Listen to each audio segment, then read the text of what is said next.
ॐ विष्णुपदाय कृष्णपृष्ठाय भूतले श्रीमते भक्तिवेदांत स्वामी इति नामिने नमस्ते सारस्वती देवे गौरवाणी प्रचारिणे निर्विशेष शून्यवादी पाश्चात्यदेशतारिणे वाञ्छाकल्पतरुभ्यश्च कृपा सिन्धुभ्य एव च पतितानां पावनेभ्यो वैष्णवेभ्यो नमो नमः। जय श्री कृष्ण चैतन्य प्रभु नित्यानंद श्री अद्वैत गदाधार श्रीवासादि गौर भक्त वृंद।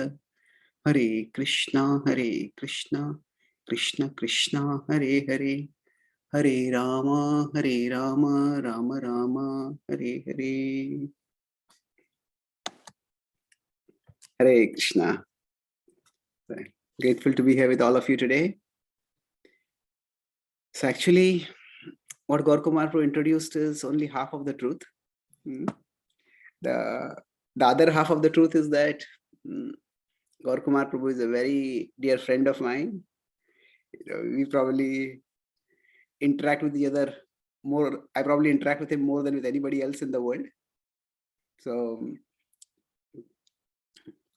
he's been helping, assisting in so many services, in so many different ways. And I come to know more and more about him over the last, maybe during the pandemic, it has become more. We have interacted much more.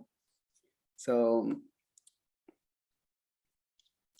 all of you are fortunate to have him as your guide, as your friend, as your mentor. So I feel that if our movement had many more mentors like Gaur Kumar Prabhu, we would not only have a much more peaceful and joyful movement, but we would also have a movement that would expand much more. So for my selfish purposes, as well as for the purpose of our movement, I pray that Gaur Kumar Prabhu gets the vibhuti of expanding into many forms, so that he can do much more service. So I could speak a lot more about Gaur Kumar Prabhu, and I think all of us will love it, but he won't, out of his humility. So I'll stop here. So the topic we said today is that we'll be discussing on how to convince others. And I would like to begin on a counterintuitive note. The first point in convincing others is to know that we can't convince anyone. That, that we can't convince anyone ultimately. Because everybody is an individual. And it's in every relationship, every form of interaction, if there is a foundational expectation that is right, then things can move forward. Just like in math, if we get the first step wrong, then no matter what else we do, it's not going to work. So similarly, yes, at one level, in our interactions with each other, we may find that somebody else has a ill-informed view or a less informed view, and maybe we have better informed view. We would like to help them come to a better understanding. And for that purpose, we could say that I'm trying to convince them, which is fine. However, if we start with the expectation that I will convince this person, then what will happen is, if I succeed, it will lead to my ego getting increased. If I fail, my ego will take it as an insult, as a defeat. And then we will act on the platform of the ego that will wound that relationship. So therefore, the first point is that actually everybody is an individual, and it's not so much that we can better understanding. So it's almost like I am seeing things from a particular perspective, and maybe it's not just my perspective. Maybe my perspective is broader because of whatever I have more experience, I have more interactions in a particular field. So my perspective is broader, and maybe the other person is not that much. But instead of saying that you are wrong and I am right, It's more like, okay, this is how I am seeing things. These are the glasses through which I am seeing things. Why don't you try looking at them through this? So it's more of, rather than sharing our understanding, it's more of sharing the process by which we came to that understanding. And that is a key difference. What happens is that quite often we focus on, why don't you understand this? It's so simple for me. It's a straightforward point. Why don't you understand it? So the problem is that we are often sharing the conclusion of the process, but the process they're using is somewhat, if not significantly different. So let's try to broadly understand how people come to understand things. So now this itself is a big subject, but in general, how are opinions formed? When a person has a particular understanding, then how do they come to that understanding? So it is based on broadly 5 factors. It is information, reason, emotion, ego, and experience. So there is some information basically. So if somebody thinks that people of a particular community are very miserly, now what is the basis of that? Well, it could be any of these. It could be that they have had some experience of somebody like that. They may have had some information which they got somewhere, they read somewhere. So by reason here means they've done some kind of logical reasoning. And sometimes it's just emotion. Now, emotion could be based on experience, but we don't really know how emotion comes up in some ways. And sometimes it's ego. What do I mean by ego? Ego means that it's my opinion, therefore, how can it be wrong? It has to be right.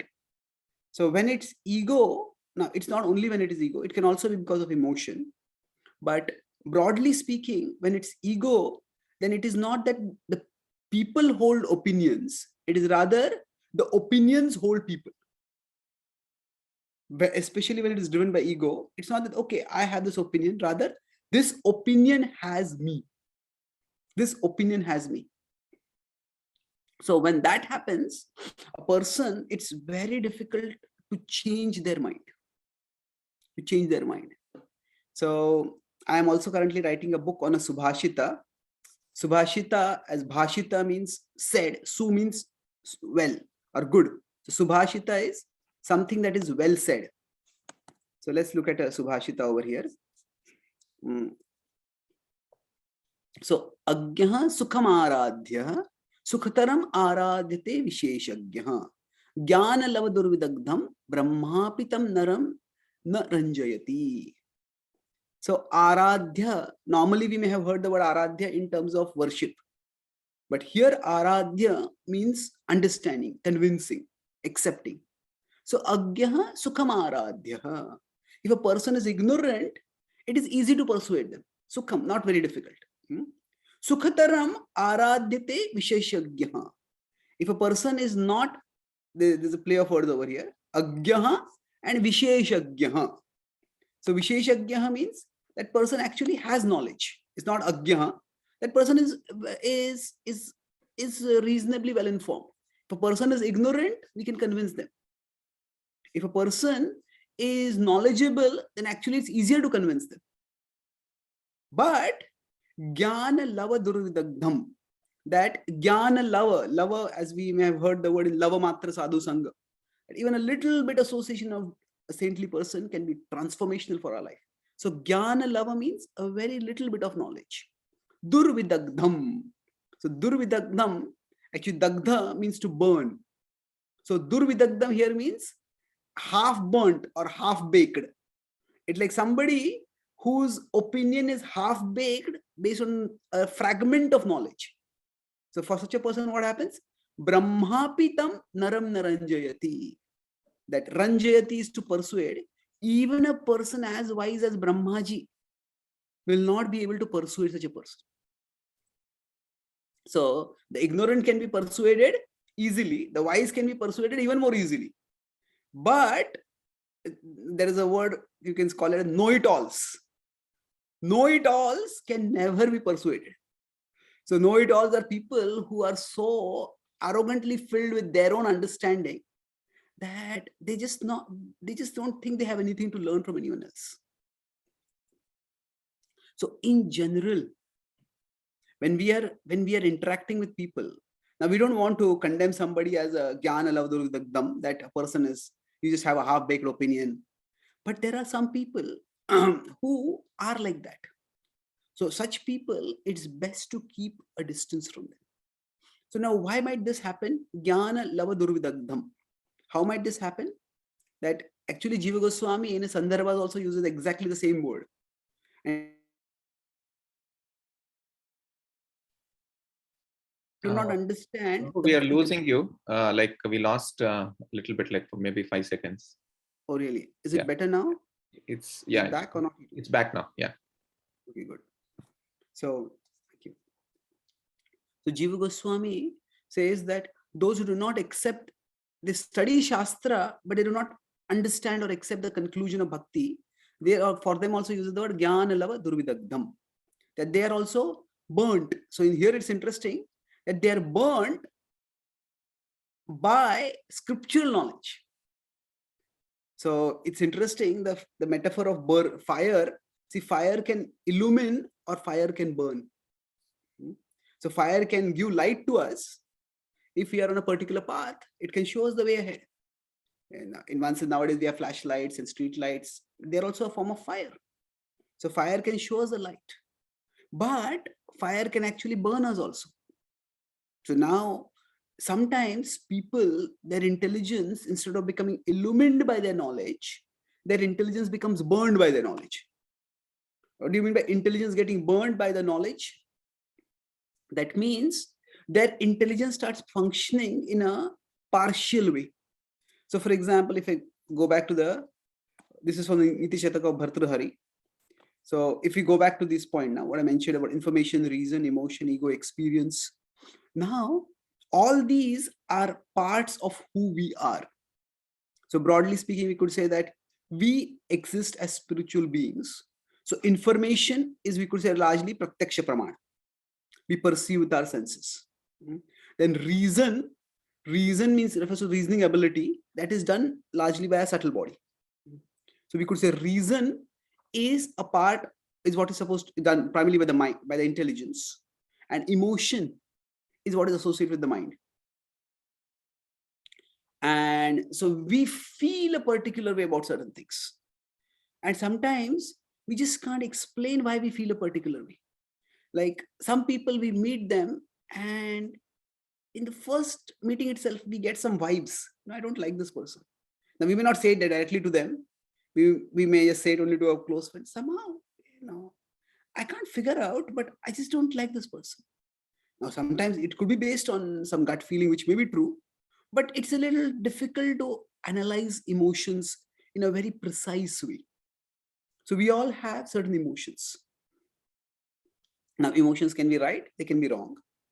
And then beyond that, there is ego. So ego means that is, if we consider, we have the senses, then we have the mind and the intelligence. And beyond that, there's the ego, and beyond that, there's the Atma. So the senses, they take in information. The mind and the intelligence, they operate based on, we could say broadly, emotion and reason. And now the word ego actually has two meanings within our philosophy.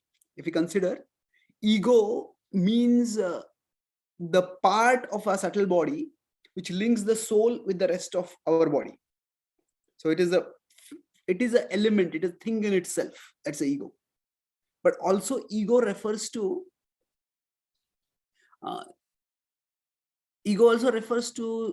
you could say, arrogance, pride, impudence.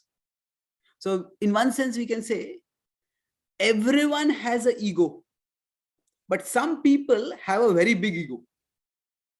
Now, when you use two words like this, to say the same sentence in same word, has an ego, but some people have a very big ego. Now, if we consider it under the subtle element ego that is present, it is not that size is bigger. Here, what we are referring to is ego in the second sense refers to how a person thinks about themselves. They are full of themselves. So ego is something which we all have. Ego is the basis of identity. If we didn't have ego, we wouldn't have any identity. And but it is the false ego, it is the inflated ego. That is the problem. So what happens is, all of us, in one sense, because we are individuals, the ego aspect is natural. So that means the word ego can have just a functional sense to it. Although this is not the sense in which you use the word ego. Don't be so egoistic. What it means is that don't be so full of yourself. Don't take offense so easily. Don't be so aggressive about your opinions. So when a person has ego, they just can't bear being wrong. Somebody recently sent me a small cartoon. He says that, it must be such a pain for you when you are shown to be wrong. One person is saying to the other person, he says, no, not at all. I have no such experience because I am never wrong. Because I'm never wrong. So the idea here is that some people, they are so filled with their ego that even if they're wrong, they'll try to somehow prove that I'm not wrong. Somehow try to insist that I am right. And now beyond this, when we talk about experience, how does this fit in? See, basically, we could say information is what we are currently perceiving. And our experience shapes how our reason and our emotion interact with our information. I'll repeat this. We have a reasoning faculty, we have an emotional faculty, and we have a perception faculty. We have our senses. So how the reasoning and the emotional, the rational and the emotional faculties, they interact with the information we have, that is shaped by our experience. So let me give an example to illustrate this. Say somebody has something like PTSD. Maybe they were in a place where there was a bomb explosion and they saw bodies just breaking apart. And now they come back. Now, whenever they hear some loud noise, they just collapse. They become overwhelmed. So what has happened over here is that the information is, oh, this loud sound came up. But the loud sound can come because of anything. It might just be some object falling down. But the emotion that arises in them is not just because of the information. The emotion that arises in them is because of the experience they have had that forges the link between the information and the emotion. And even if they themselves understand, they're by reason, hey, this is not likely, doesn't sound like a bomb, this is not like a bomb. But still that reaction comes up. So quite often, so with this whole background of how opinions are formed, our topic was, how do we convince others? So first point I mentioned is that we can't really convince anyone. We can only help them arrive at a better understanding. Then before we can help others to arrive at better understanding, we discussed about how people arrive at understanding. So that people doesn't mean everybody out there, how we ourselves arrive at understandings. So what happens is all these factors come into the picture. Now, say if we consider our attempts, now there could be a normal, it could be at a professional interaction, a social interaction, it could be a spiritual interaction, where we are trying to persuade somebody. We might be a professional and a customer is very obstinate, or they're just not getting the point. They're saying this product is not working because the product is bad. He says, no, this is the issue. We're trying to convince them, explain to them what the problem is. It could be the relational situation. Maybe we have a spouse, we have a child, we have a sibling, we have somebody whom we're trying to convince. Or it could be in a spiritual setting where we are trying to share Krishna's wisdom with others. And at the time we are trying to help others to come to a better understanding. So in all these situations, when we are going to convince others, when is it possible, or how does it work? So first is that if that person is very attached, like Jnana Lava Durvidagda. So when they're burned by their knowledge, what does that mean? That they have some information They don't have the whole picture. Now we can say nobody has the whole picture. Because we are all finite beings. Okay, that's fine. But still there is a big difference between maybe a 10% picture of reality and a 70% picture of reality. So even if nobody has the full picture, but that doesn't mean, that means everybody's picture is equally faulty. Everybody's picture is equally deficient. So some people may just have like a 10% information, and then they do some kind of reasoning based on that perception. And once they do the reasoning based on that perception, then what happens is their ego comes in over there after that. This is my opinion. How can it be wrong? So how can it be wrong? He says that. So once two people were arguing, and finally he says that the other person, they say, is this like that? It was based on facts. So he said that finally they did some research and they found that the person B's facts were right. He says, I am right. He says, okay, that means you are wrong. I didn't say that. No, if I am right, you are wrong. He says, you are saying that. I am not saying that. So that person is just not able to accept that I am wrong. So what happens is sometimes when the ego comes into the picture, it becomes very difficult for people to accept. So Jnana Lav Durvidagda Atma, what is being talked about is, if a person is irrationally attached to their opinion, they're just not ready to accept facts, accept reasons. That means information is put aside. Okay, that is just an exception. So then what happens is, if they're dismissing contrary information that contradicts their perspective, then it's just not possible to have a very productive discussion with them.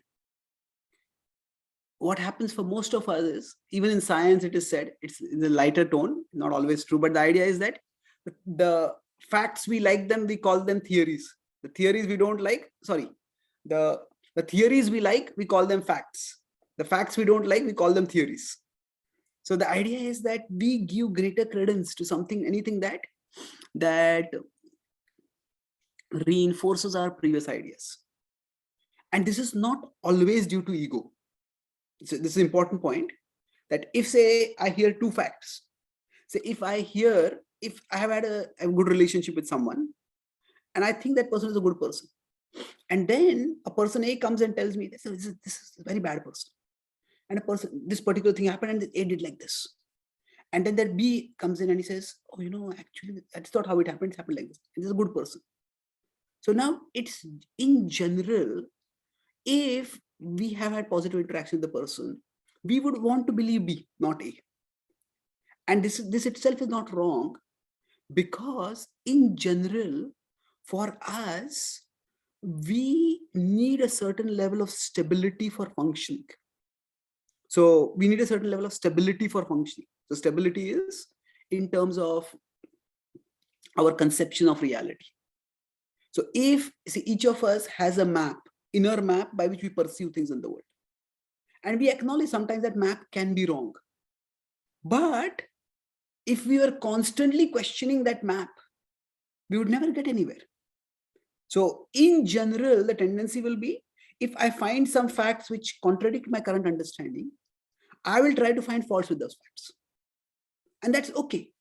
We can't be so skeptical that everything that I accept yesterday, I question and reject today. Question and reject at the smallest objection. Then we would have no tool to navigate reality. So just gravitating toward the explanation or toward the version that reinforces our understanding, that is just human psychology. And we would say that it's also a functional necessity. But it's one thing to gravitate toward the explanation that supports the version that supports our understanding. It's another to just stay attached to that and to just insistently reject all other information. So when that is happening, that's why there is this, some information is coming in, some combination of reasoning is there, emotion is there, and then the ego comes in. So if somebody is like that, irrationally attached to their opinions, just dismiss all contrary facts, then best to not spend time with them. that, okay, this person is not likely to understand. Maybe it's not for me. Maybe somebody else sometime later, they will be able to persuade. So even when such a thing happens, it's important to not end the interaction on a sour note. So even if we can't change their opinion, we can try to give them a reasonably good experience. That means that, oh, I don't agree with this person, but he's a nice person, a decent person, he was a polite person. So sometimes that memory may not stay with them. Not the fact that we failed to convince them, but the fact that we dealt with them warmly, we dealt with them politely. That's what may stay with them. So therefore, if we move forward from here, that I'll come to two more points, but just quickly I want to explain one thing, that sometimes when we are trying to convince others, especially say we have started practicing Krishna Bhakti and we find it very fulfilling, very inspiring, and we want others to also take it up. We may talk with our relatives, our friends, others, and we want them to take it up. And usually what happens is that with them, we involve usually these four things. We may give them some information, we may give them some reasoning, and we feel strongly about it. So our emotion is there. And to some extent, our ego is also there. Now, if I am following this path, somebody else doesn't follow it, that actually is not just they exercising their free will. We may feel they are questioning the rightness of my choice if they don't accept it. And when that happens, then we may become very insistent or very aggressive in trying to persuade others. So I was at a program, and there was one preacher who was like very insistent, this is the right thing. So finally, there was like a heated argument. Now, normally we as devotees, we would want the preacher to be able to succeed in convincing. So this young boy who was there, he was also quite intelligent. So he said, actually, finally this boy said to the preacher, that the preacher is also not much older than him, actually, we should be a little open-minded. So then the preacher snapped back and he said, yeah, I'm open-minded, and while being open-minded, I am trying to show you how close-minded you are.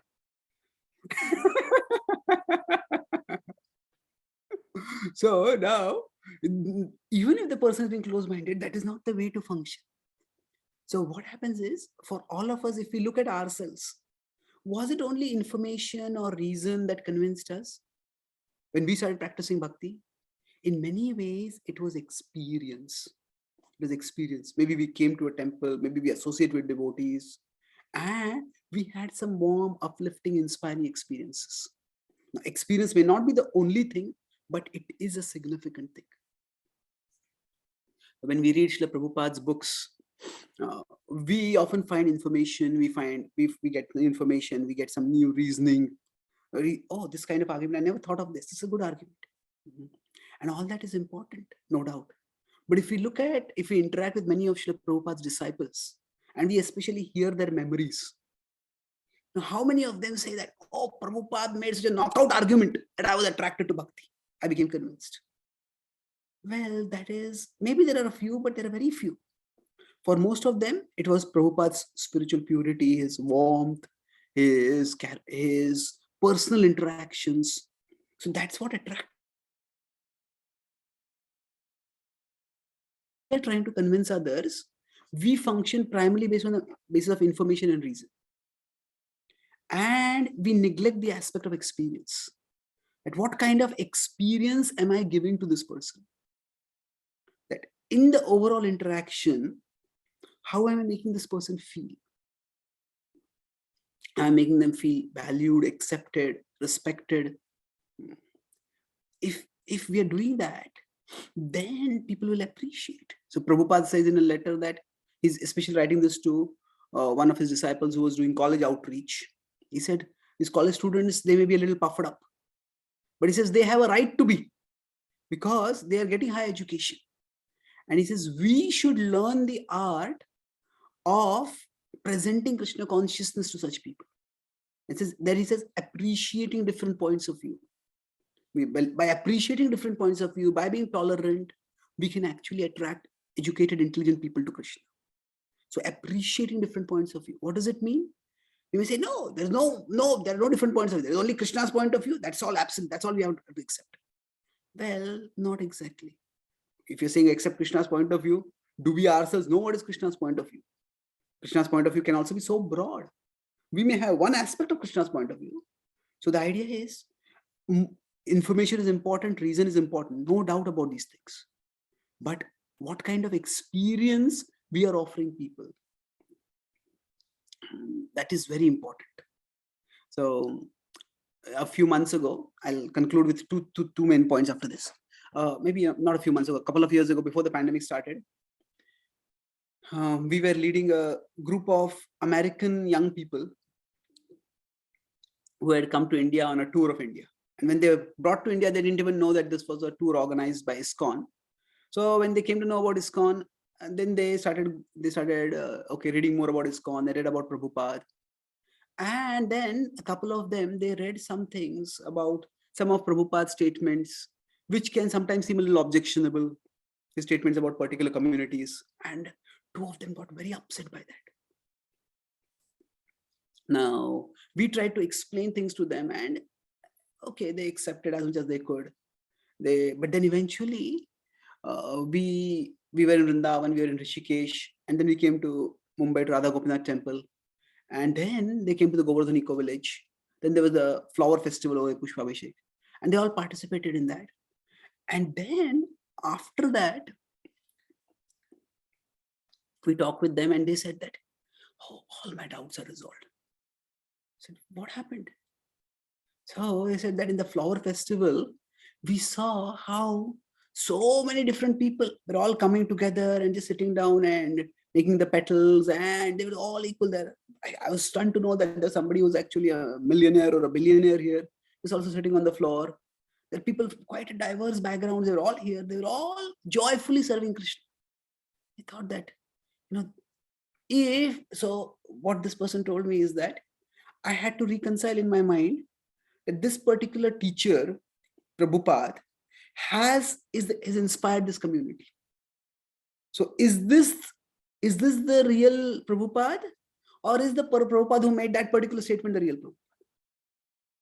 So what happened is, it was not so much reasoning that convinced them, but experience that convinced them. And that's why now experience could mean going to a holy place. Gaur Kumar Prabhu is quite expert in taking all of you sometimes to pilgrimages to various places, Gitanagari, New Vrindavan, and other places like that. So what happens is we get a spiritual experience over there. We get some kind of good experience. So our focus when trying to convince others is we need information, we need to have good information, we need to have good reasoning. But overall, what kind of experience are we giving to the other person? That will shape overall their perception of how things move forward. So now if you want to reform the opinions, one of the fundamental principles to understand is authority has to be earned through a human connection. It is not to be presumed due to our spiritual connection.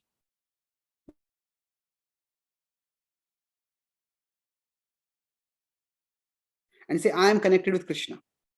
I may say that I am connected with Krishna, I am representing the tradition, I am teaching Shastra, and therefore I have authority. So I will put myself over here. You are ignorant, I am enlightened. Okay, I'm not enlightened, but I'm definitely more enlightened than you. So we might put ourselves like this over here. So we may presume authority. Now, from one perspective, it is true. We can presume authority because we do, by Krishna's mercy, by Prabhupada's mercy, we do know more than them. But they don't know that. So what happens is, if we start by presuming authority, that itself may create a problem. And it depends on culture also. Maybe in Indian culture, still to some extent, there is some deference towards authority. I've been reading some things about the difference between India and the West. Now, again, I don't want to essentialize. India is also a very broad country. West is also a very broad dimension. But in general, you could say that in India and Eastern culture, there is respect for authority till there is reason for doubt. The beginning attitude is, okay, somebody's older, somebody's in a official position, somebody's in a post, okay, I respect that person. Respect unless there is reason for doubt. So, but on the other hand, to some extent, again, I don't want to universalize, in the West, the attitude is, question till you have reason to respect. So you have to earn my respect. Sometimes what happens is, because we may start by presuming, yeah, I know more than you, therefore I have authority. So, but what may happen is, instead of starting like this, instead of presuming authority, authority has to be earned. So I have a spiritual connection up there with Krishna. So therefore I may have authority, but that authority is not in your eyes, in the other person's eyes right now. So authority has to be earned through a human connection. Human connection basically means, what kind of experience do we give to that person? Are we warm? Are we polite? When Srila Prabhupada was asked, how do we know your followers? Prabhupada said, they're perfect gentlemen and ladies. The idea of Prabhupada didn't say they wake up in the morning and chant 16 rounds, they follow the 4 regular principles. Okay, yeah, those are important, no doubt, in their own place. But what do people care about that? People care about how we interact with them. So the human connection that we build with others, that is what gives us, that starts giving us some authority. And then of course we have to have knowledge, we have to have information, we have to have reasoning skills, and we do learn those things. If something is important for us, we will prepare ourselves with the necessary information, necessary arguments. But if we start only with that, it is not going to work.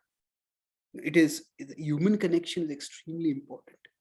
So in one sense, we could say that instead of presuming the initial relationship is like this, that it's a vertical relationship, I have authority, to presume that, okay, this person doesn't have to respect what I'm saying. I have to earn that respect. And then once I earn that respect, then voluntarily it will become like this. So if you see in the Bhagavad Gita, Krishna and Arjuna were like this initially. That's why Arjuna was giving his opinion. He's saying, not only giving his opinion, he was giving his decision. I'm not going to fight. And then when Krishna argued with Arjuna, Krishna said, no, why are you giving into such weakness? Arjuna argued back. He said, no, this is not weakness.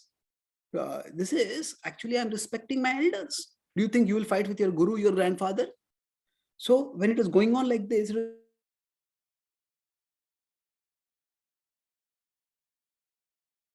that's when in 2.6, he says, I'm confused, therefore, pruchhami tvam dharma sammoda cheta. I ask you what is the right thing to do. And Arjuna put himself in the lower position. That's when actually Krishna started instructing. So Arjuna was going through his own emotions, through his own experiences, by which he recognized, I don't really know.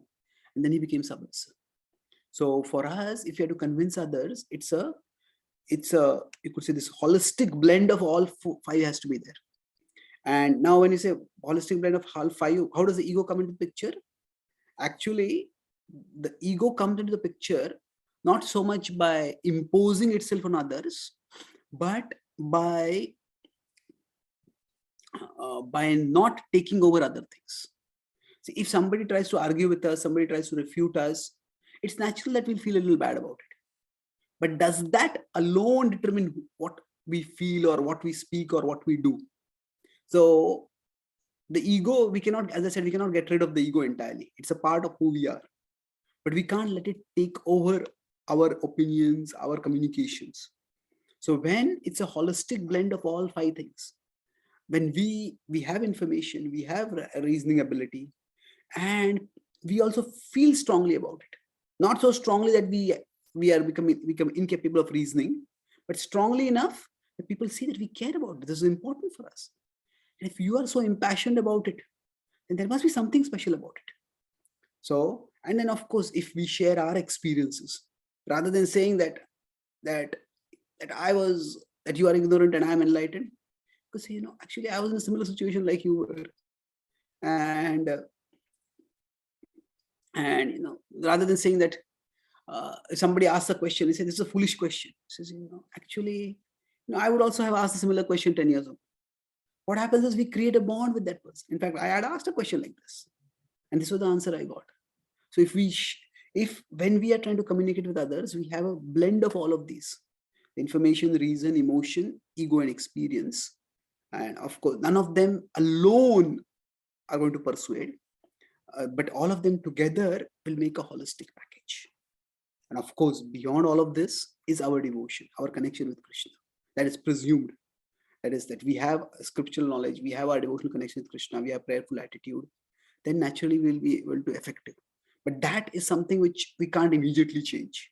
We have a particular level of Krishna consciousness that's not going to change overnight. It will take time. It may take months, years, decades to enhance our spiritual purity. But these are things we all can work on. And that's how we can increase the probability that we will help others to come to a more broader, a more inclusive, a more holistic understanding. So I'll summarize, and then we can have a couple of questions if we want. So broadly, I spoke on 4 points today. First was how we don't convince anyone, but rather we help them to come to a better understanding by not just sharing our understanding, but by sharing the process by which we came to the understanding.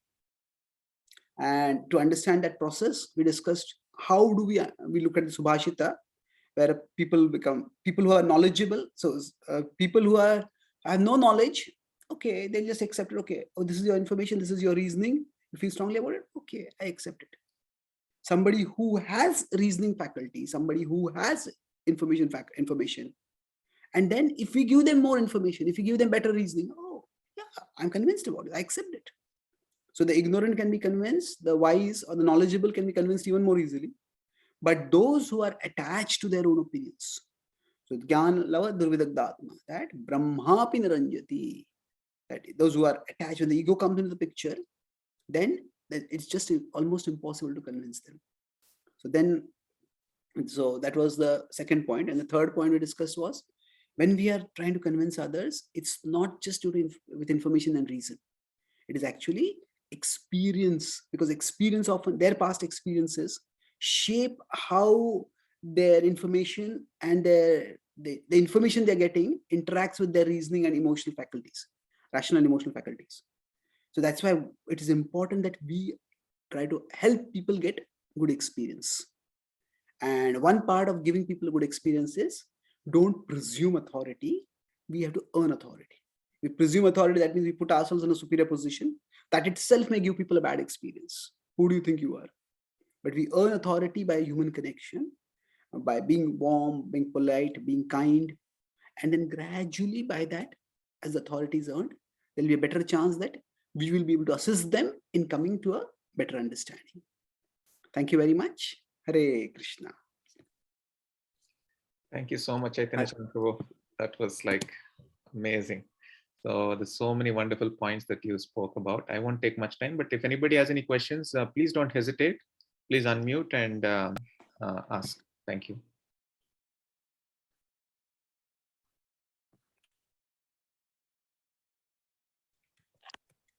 Hare Krishna, Chaitanya Prabhu. Dandavat pranams. Hare Krishna. Dandavat. Such a nice session. I loved your very thoughtful, thorough, and analytical approach to the opinions. And I guess I'd love to hear your thoughts. I feel like most opinions are strongly influenced by experience, as you mentioned, but the combination of information and the lack of experience actually greatly shapes, I think, opinion. So, for example, most people think all Muslims are terrorists and such a horrible religion. But then that's because they lack the experience of meeting really good Muslims. And so, or you can say, you know, all New Yorkers are rude and they move fast. Well, then you just haven't met enough New Yorkers then. And so it's truly a lack of experience, I think, that is shaping a lot of people's opinions with, I guess, misinformation or, you know, information from media. I'd be curious how, I guess, you could better convince people or make them see that with a lack of experience from their side. Thank you. That's a good point. So when you talk of experience, it's a lack of experience. Well, yeah, it's true. At one level, none of us can have unlimited experience, and we are products of our experience. See, the problem comes when we generalize from our experience, which also at one level is unavoidable. I'll explain what I mean by that. That our experiences are always specifics. I meet a person X. I see a particular sight. I eat a particular food. Experiences are specifics. But we live in a world where the specifics are infinite. There are infinite specifics practically. So what happens is, just for functional purposes, we need categories. We need categories. So for example, if I just know somebody knocks on the door of my room, and then I open the door, and then as soon as I see the person, I will have to make some inference. Okay, should I speak with this person in English or Hindi or Marathi, or what language? Now, if that person looks like a person who is maybe they're dressed like a completely rural person, I might presume that maybe speaking with English will make them uncomfortable speaking English. So, but let me speak in the local language. Now, it may be true that that person is actually a very well-educated person, but they just adopted that car because they're working in a village right now. They're working on the farm. It could be. But the point is that there is one thing which is categorizing, and the other is absolutizing.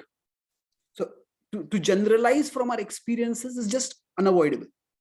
We need to do that to function in the world. But how are we generalizing?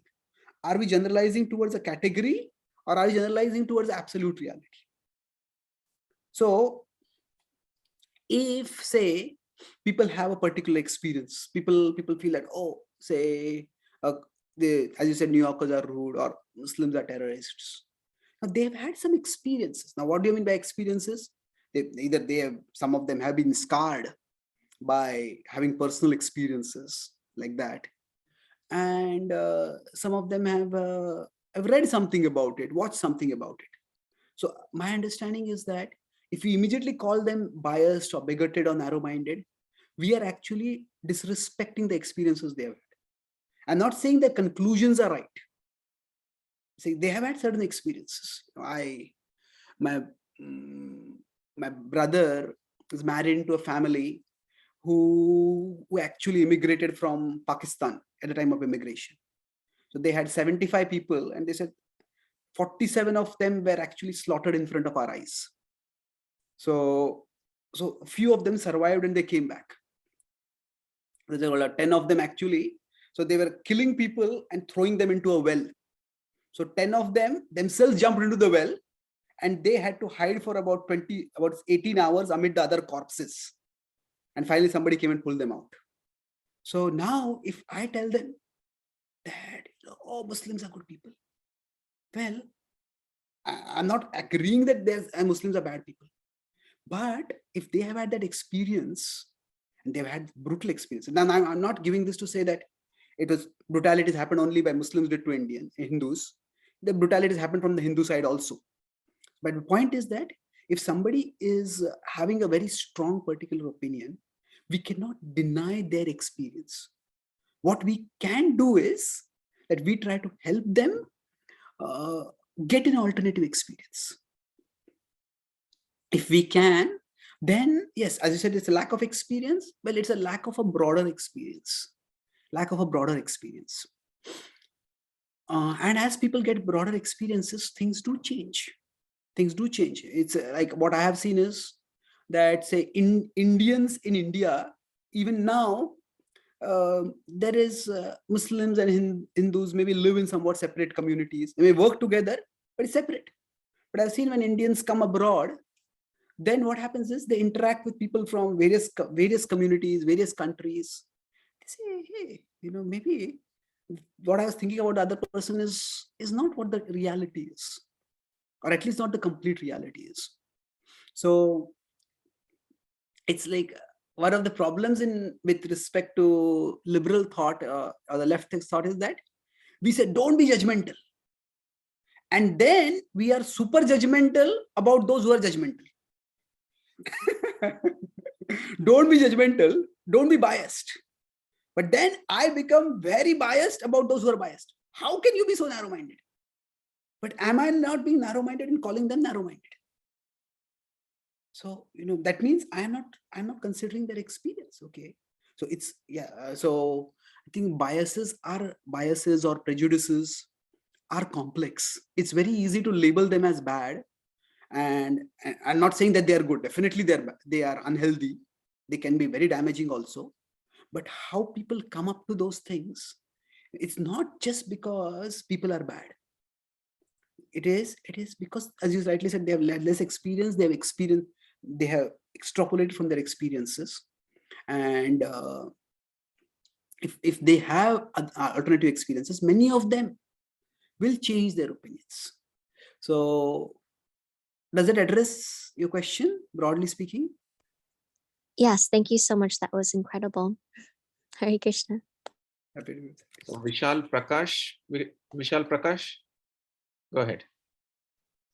Hello, Prabhuji. So the need to convince arises when there is a difference in opinion, right? Like there is a need to convince only when there's a difference in opinion. So my question is, how do I approach when there is a difference in opinion? Like speaking in the spiritual sense, is it my duty to convince someone else? Suppose like I'm starting to practice Krishna consciousness and it makes sense to me. So when I meet someone who shares a different opinion, is it my duty to convince him, or how do I go about it? Okay. Is it our duty to convince others? Broadly speaking, Prabhupada would give a medical example that, say, if we have been sick with a disease for a long time, and finally we have found a medicine that works, then if we encounter anyone who is suffering from the same disease, naturally we want to tell them about the medicine. So our sharing of the Gita's wisdom, Bhakti wisdom, is similarly motivated. That it is that something has helped me, I would like to offer it to others, to help others also. Now, for some people, they may feel that we are imposing our religious views on them. We are trying to convert or proselytize. And if that is the kind of perception they have, if we find resistance, then there is no need for us to sour that relationship by trying to thrust something down on somebody who is reluctant. But it's good, because if something is it's not just about spiritual life. In any area of life, if we have had some good experience, we'd like to share it with others. If we if we wanted to buy something and we went to a particular place and we found that the customer service there was good, the prices were cheap, prices were affordable, and overall we had good experience. Hey, that store is good, maybe you can buy from there. Even in ordinary life, if something is good for us, we have had a good experience, we share it with others. So we could have a similar attitude when sharing Bhakti wisdom also. It's something which has helped me. It has given whatever it is. That's why when we are trying to share, rather than thinking of sharing teaching the philosophy, it's good to share what we found good in it. And people can argue with the logic. People can argue with even information. See, but it's very difficult for anyone to argue with experiences. This is what I went, and this is how I experienced. Now that doesn't mean that their experience is the accurate experience, but we share, okay, this is what I found good in it. And if we do it that way, so say if we decide that okay, I'm not going to eat meat, and then we go to a place where others are eating meat and they ask, why are you eating meat? Okay, why don't you eat meat? Now we could go into the information aspect and say, okay, actually vegetarian food is healthier, or this or that. Or we could go into the reasoning aspect and how we can talk about how it's not good for vegetarian food is much better for climate change and other things. Whatever we want to talk about, we can talk various things. But we could start with our experiences rather than saying that We are trying to convince, yeah, actually, I didn't know, only a few months ago or a few years ago, I came to know that vegetarian food is actually so much better for health, and non-vegetarian food has these problems. Or I came to know the plight of the animals in the when they're taken to, and they are in the slaughterhouses, they're in the meat packing industry, and I didn't feel that I wanted to be a part of it. So what happens is, we are not telling them you shouldn't do it. How can you eat? How, you are so attached to your tongue that for some pleasure you are causing the death of so many life forms. We can come up with any kind of reasoning. So now that may not be the most persuasive. That can come off as very judgmental. So generally, okay, give information, give reasoning, but if you can put it in the context of our experience, then it doesn't seem that didactic. It doesn't seem that imposing. It's okay, this is how you came to this understanding. Okay, then it's up to me whether I accept it or I don't accept it. But I don't feel threatened by you. That's why I said that when we are trying to share, there could be three ways. There could be prescriptive, you do this, don't do this. Or normative, this is right, this is wrong. Or it could simply be descriptive. This is what I do, and this is why I do it. So if we share our the philosophy, the practices in a descriptive way, not a prescriptive or normative way, then it's quite easy to share without the other person feeling that we are imposing on them. Does that answer the question? Yes, Prabhuji, that was very insightful. Thank you so much. So Prabhu, do you have time for a couple more questions, or you, Yes, for sure. yeah, so Krishnan Prabhu, please. Hare Krishna Prabhu, thank you so much for the class. It was a wonderful class. In fact, it reminded me of Maya Angelou's line where she says, I don't remember what you said or I don't remember what you did, but I remember how you made me feel. Yes. So I think that adds to the experience, the point that you made. Prabhuji, my question might be a little controversial, so I'm okay even if it's not, if it cannot be discussed too quickly. But sometimes, Prabhuji, when I attend classes that are conducted in ISKCON, there is the language that is used. I sometimes see an insider language, and then there is an outsider language.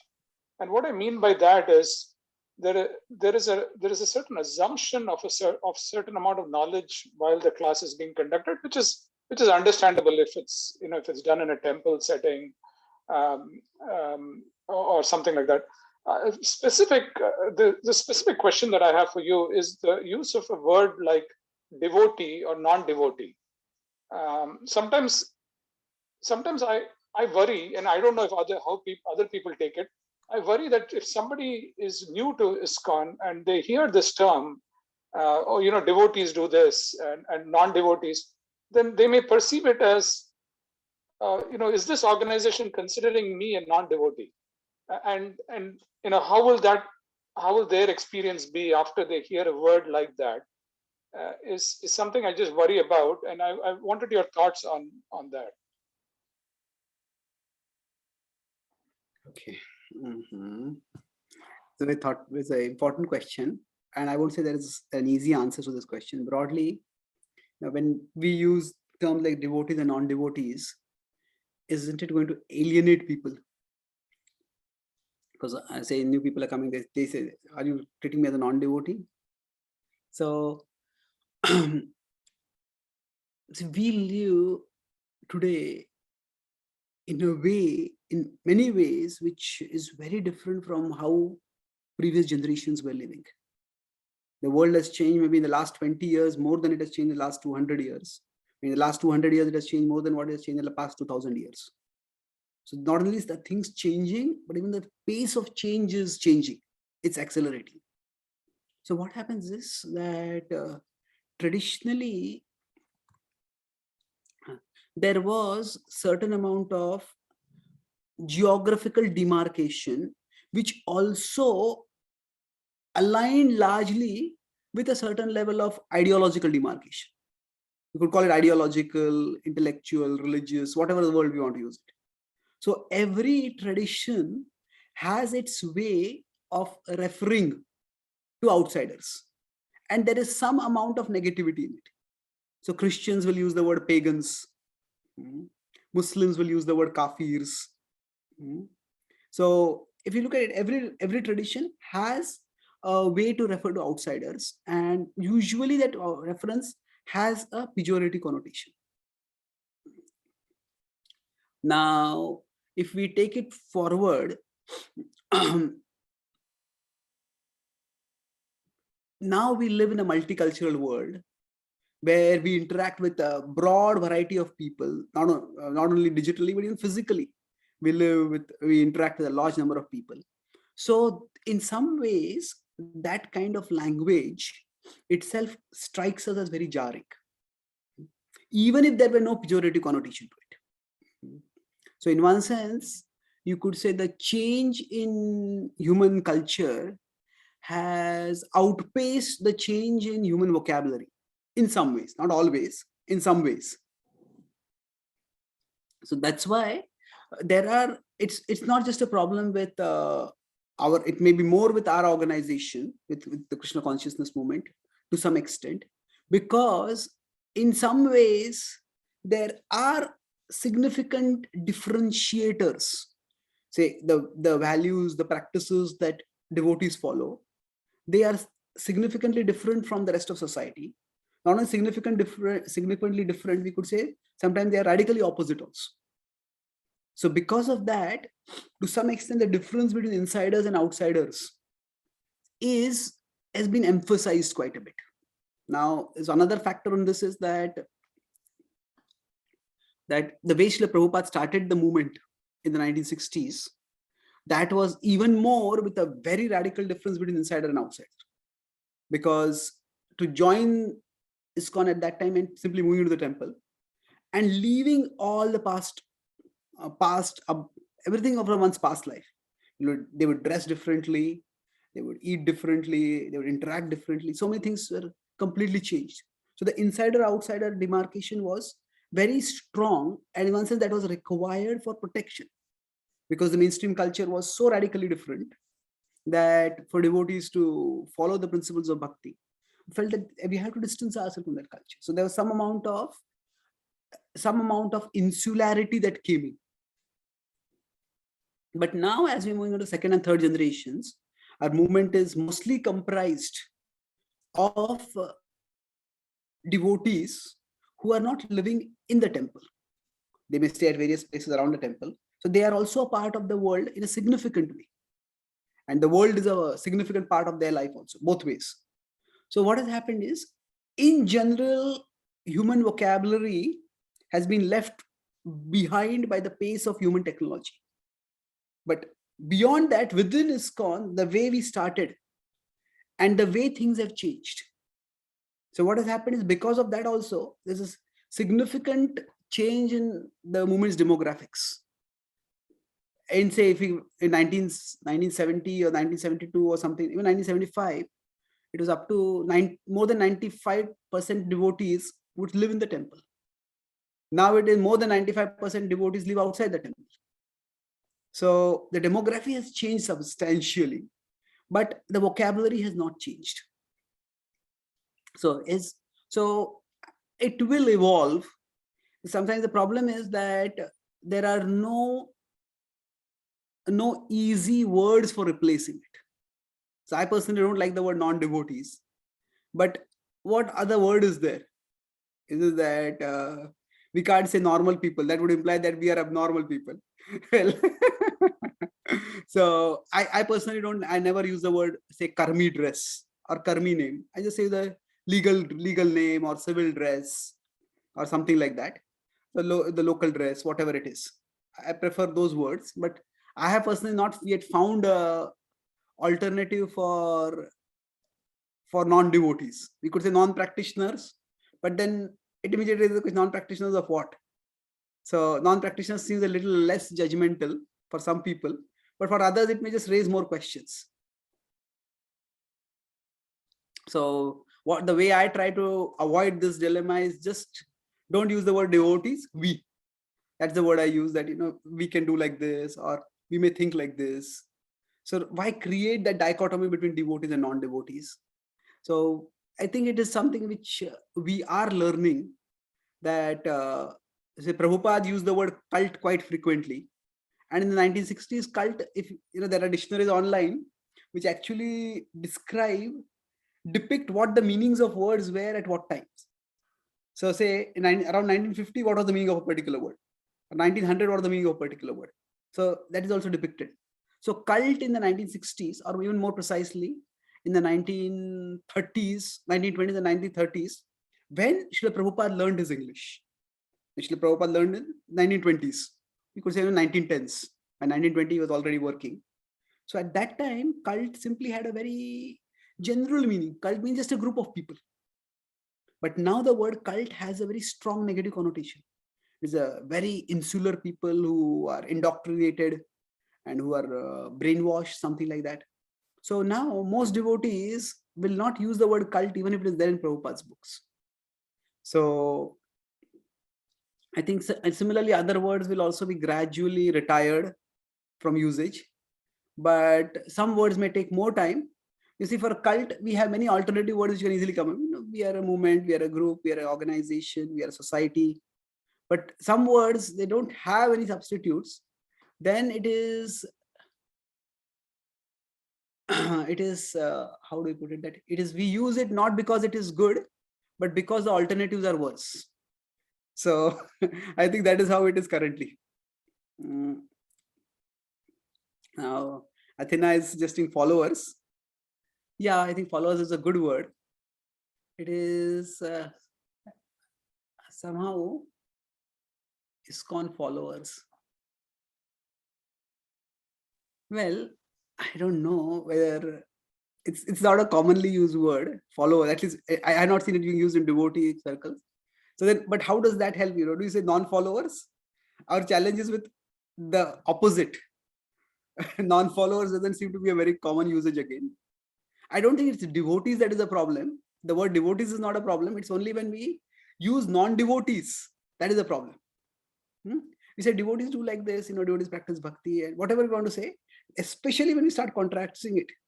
So referring to the followers or members as devotees, I don't see that as a big problem. But it's only referring to the opposite that is somewhat of a problem. I don't like to use the word materialistic people also. It's just that it is not really completely real, because there are three modes, and there are a good number of people, maybe small, but there are a good number of people in the mode of goodness also. And those in the mode of goodness, you cannot really use the word materialistic for them. So yeah, just not have a name for them. And I think I think that it is possible to do that. We just have to be careful how we word things. Then we don't even have to have the we-they kind of categorization. To some extent, in functional terms, it may be there, but in terms of educational terms, why do we need that? Why do we need the we-they kind of categorization? We can just present things in a way, this is wisdom, and then you can take it and adopt it at whatever level you want. Only recently it struck me, not only recently, I would say just yesterday night, and since it has been going on in morning chanting, I was thinking of that thing, that see, Prabhupada gave 7 purposes for ISKCON, and in not one of those purposes, he talks about making people initiated devotees. He's talking about bringing people closer to Krishna, correcting the balance between material and spiritual values, sharing systematic spiritual knowledge, and living a more natural way of life, and distributing books to that purpose. So if we see in our outreach, that is also, I think, many devotees have started replacing preaching with outreach. You could say that is something which is progressive. But in our outreach, we obsess so much over preaching, over getting how many people are getting initiated. And sometimes that is made as the prime definition of success. But Prabhupada, in the purpose of ISKCON, is not making, where does he say, okay, the one purpose of ISKCON is to make people initiate Krishna Bhaktas. It is not there at all. So what Prabhupada is talking, the purpose of ISKCON are actually very broadly framed. universally or inclusively framed. So in that sense, if we consider share spiritual knowledge or encourage people to a more natural way of living, well, that could be very much a spectrum. Why do we need a differentiation?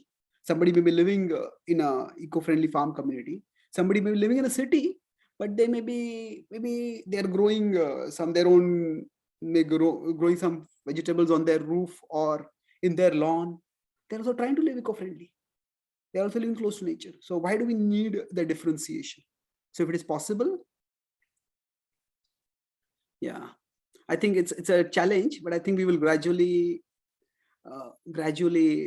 come to deal with it. Thank you for raising this question. Thank you, Prabhuji. Thank you so much for your response. Okay, so maybe last question. Shall we take one more? Yes, Or Vishal Prabhu? Vishal Prabhu, go ahead. Yes, Vishal Prabhu. I Hey, hope your Vishal question is not Vishal. No. It's just like my intelligence small. So good to see you, bro, after a long time. Nice to see you also. Yeah. Krishna. And thank you for all that you and Gaur Kumar Prabhu do. Somehow it helps us to assist you in some way.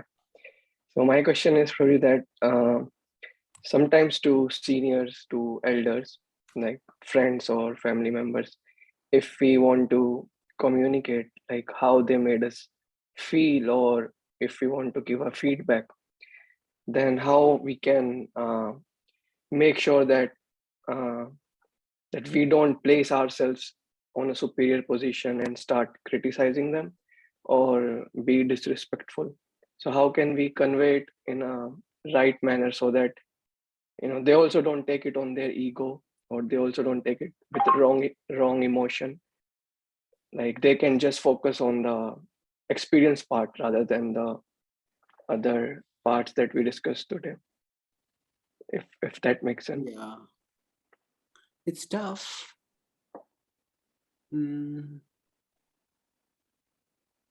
There is this whole genre called nonviolent communication, which is quite helpful. And recently I've been looking, I read about it long ago.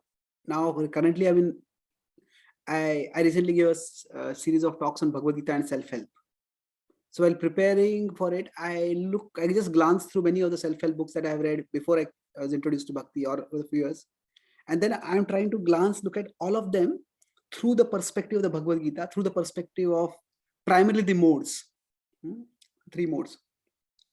So what it struck me is that if we consider the mode of goodness and mode of passion, what is the primary difference? There could be many differences, but more phrased in contemporary terms, what Krishna says is prakasha and pravrutti. Says the characteristic of the mode of goodness is prakash, illumination, clarity. And pravrutti means the immediate urgency to act. I have to act right now. You did this, I have to do this. So we could say broadly in terms of that if you phrase it in contemporary terms, this prakasha and pravrutti, what happens is that in general, in the mode of passion, there is a rush to judgment. Whereas in the mode of goodness, there is a pause for understanding. So prakash, okay, let me try to understand what happened. Let me try to get a clear picture. Pravrutti means I have to act. Act in the case, rush to understand. So in many ways, what nonviolent communication says is actually broadly related, come to Sattva Guna. One principle which they talk about is separate information from evaluation. Separate information from evaluation. Now, what is this? The evaluation may be correct, it may not be correct. So we could say in this framework, if we rush to judgment, that is Rajoguna. If we seek understanding, that is Sattva Guna. So for example, if I tell someone, you give such classes, but you give such big classes, but how can you be so insensitive? Now what is happening is, here I am sharing my judgment. Now rather than saying how you can be so insensitive, I can say, you talk so many things, but in this particular experience, when you did this, I felt hurt by it. I felt neglected by it. I felt violated by what you did, whatever it is. So what happens is when we do that, we don't necessarily, if we judge them for doing what they have done. Now, in one sense, we cannot avoid that, but we can avoid expressing that. We may feel you are being insensitive, but instead of saying you are insensitive, we try to be a little more objective. So now objective doesn't mean that we deny subjectivity, because we cannot. We are subjects. We are going to experience emotions. So broadly speaking, see, there is the experience, or there is you could say there is an incident. There is our experience of that incident. That means our emotions, and then there is our assessment. So quite often communication breaks down because we give our assessment first. You are so irresponsible. You are so arrogant. You are so this, you are so that. So we give our assessment first. But instead, if we give the information and then we give our emotion because of the information, or we tell about the incident, and when you spoke so negatively about that particular thing, I felt hurt because I felt you were speaking about me. They may have been speaking about somebody else, but I felt they're speaking about me. So basically, in some ways, trying to understand these three things: our assessment, the incident, and our emotions about the incident. So in some ways, when Krishna talks about austerity of speech, anudvegakaram vakyam satyam prihitam chet swadhyaya abhyasanam chaiva, he says. Anudvegakaram vakya means what is it that causes udvega? What is that agitation? It is when we give judgments. When we give now, does that mean we never give assessment? Sometimes we have to, but don't start with that. Krishna says, start with something which is non-agitating. And usually, what is non-agitating is, let's start with the facts. Let's start with what happened. Anudvegakaram vakyam satyam. Satyam. Then, okay, let's try to, in a non-agitating way, speak that is truthful. And then priyam and hitam comes in. So, okay, then try to speak it in a pleasing way. And pleasing just doesn't mean we are pampering them. We try to speak in a beneficial way also. Okay, it made me feel like this. And maybe that's not the best way to word it. Maybe it could be worded in some other way. So sometimes still some people may take offense, but generally, if we do it this way, state the incident and then state how that incident made us feel, then many people actually, that was not my intention. I'm sorry. I'll be more careful in the future. Many people just accept it, but some people don't. And what can you do about them? We just have to maybe keep a distance from them, either physical distance or sometimes at least emotional distance. And that's how we can function. Yes, and how can we also at the same time remain humble and not think ourselves as better than them? Well, it's not a matter of we being better, not better. In some situations, we may have some virtues, and some situations they may have some virtues. So thinking that there are two different things.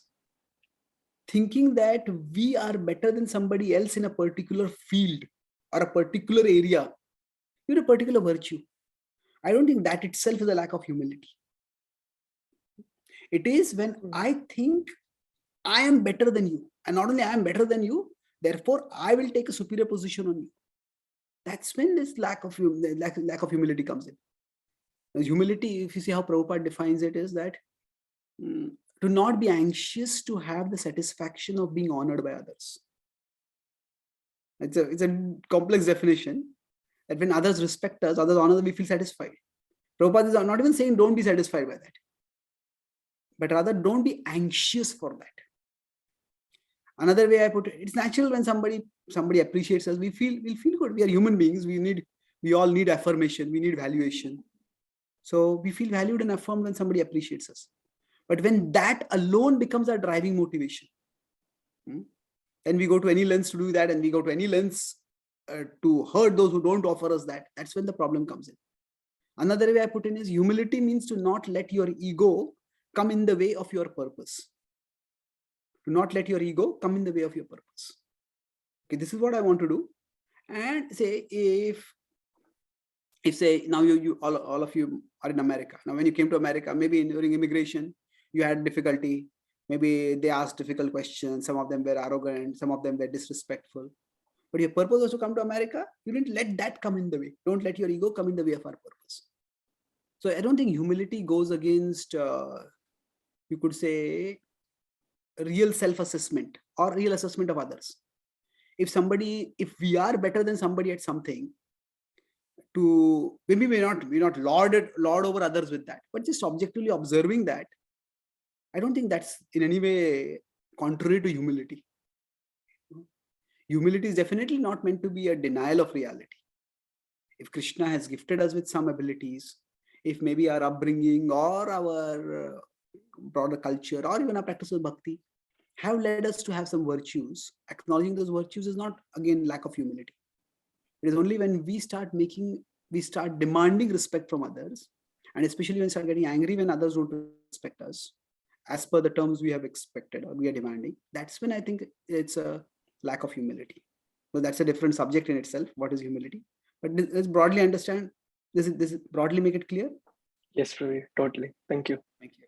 So I just want to thank Chaitanya Charan Prabhu now for taking so much time, almost an hour and a half, to be with us.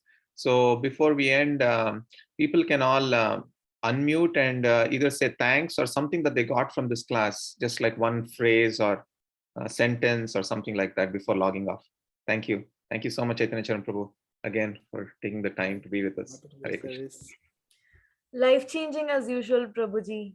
Thank you so much. Thank you, Renukaji. Happy to be of service.